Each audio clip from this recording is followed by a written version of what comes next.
台南麻豆有一个别庄社区附近要起供电，社区的居民惊受影响，都做自救会抗议。今仔早起，本地厂商要开说明会，想要到临时取消。不过，这自救会嘛强调讲，因绝对会抗争到底。40守卫家园，反对黑箱作业，反对。交发口号抗议，工地厂商拍算进驻到社区的周边。原本26号，厂商要举办说明会，向当地民众来说明，无受到自救会，前往来表达立场，煞拢找无人。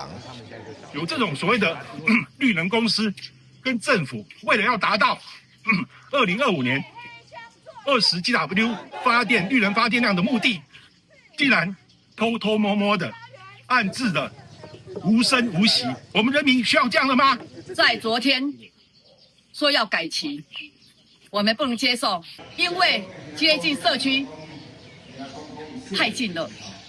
大利庄园是过去台南县时代已经兴建好的别庄社区，而且当前是标榜电火挑地下化，环境嘛真水。但是住户是质疑，供电厂商选位置的过程当中是黑箱。主管机关是强调，供电案场的申请绝对是依法行进。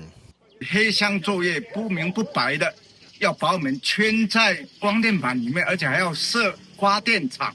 所以一开始20多公顷，但是我们不相信未来只会20多公顷。本案为室内水产养殖场，依据审查办法，可以以太阳能板作为屋顶的建材。